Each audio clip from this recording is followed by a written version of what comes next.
let me ask both of y'all Sure. this. Y'all around about the same age. I'm only 40. But I'm old school to my heart, and I grew up around a lot of older cats. What would you say the biggest difference is between how the men were back in the day? And I seen this firsthand with my grandfathers went out work. I mean, my granddad, real talk, and I'm gonna say this real quick. I think he was like maybe 70, 76, I don't know how old. He was old, but he was tall, cut like Scottie Pippen, had that tractor, had his own 18-wheeler, man, and he worked. How men grew up then opposed to now with the sensitivity and you can't really, like, what would you say, coming from where you come from, would be the biggest difference between what you're seeing then and see now with men? Well, so you just said something that you said something, and you said that you saw your granddad. Okay? So you seeing your granddad and you having a relationship with your granddad, right?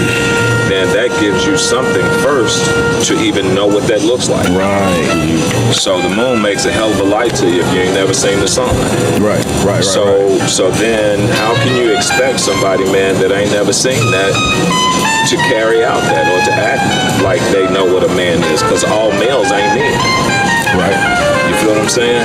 And so because I saw my granddad and I saw my uncles and I saw my dad and then I saw the other black men that were in the neighborhood.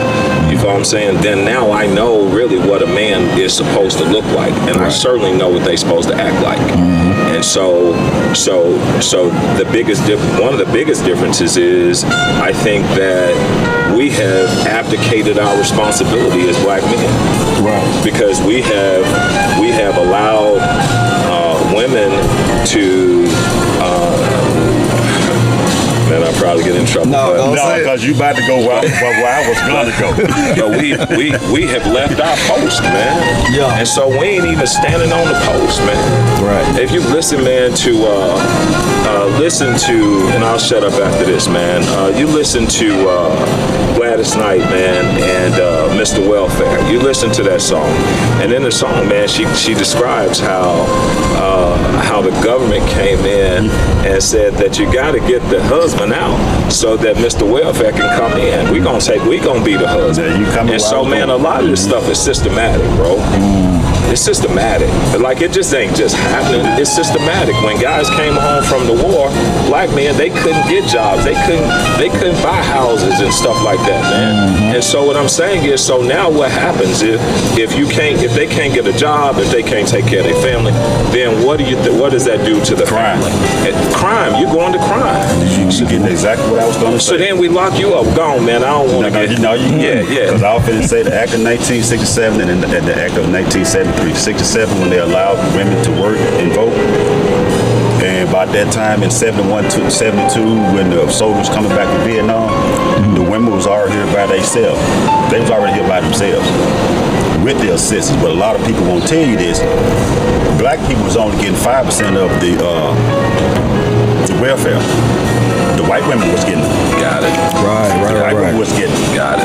And then once they started a wave, like, well, we can't just enslave them anymore. We can't use a certain system to do it, so we go put the prison system in. Right. Remember, they started building prisons in 1973. Got it. They started building prisons all over the world. Why would you build something there's no need for it? Right. So that would, when you say the systematic problem, that's where the system came in. Okay, to get this over here, to keep them down here, we want to keep them down here, but give a few a chance to make it look like you can prosper. Right. So we're going to take a few, but we're going to keep you here because we done built something we have no need for, so now we got to create a problem to use it. Absolutely.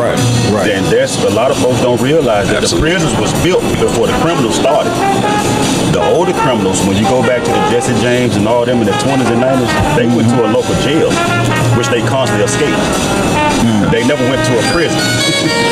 There's a difference between a jail and a prison. Yes. Oh yeah, You know what I'm saying? Yes. And they actually started building prisons for white collar crime, not low level crime. They built the jails for low level crime. They built the prison for high level crime. Wow. That's why they built them. But wait a minute, we don't have them in high level crimes because they make too much money. They just pay it off and we let them go and keep doing it. So now we got to use this space.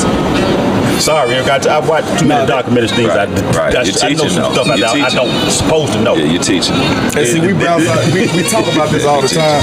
You just told us something on that, man. That made a whole lot of sense.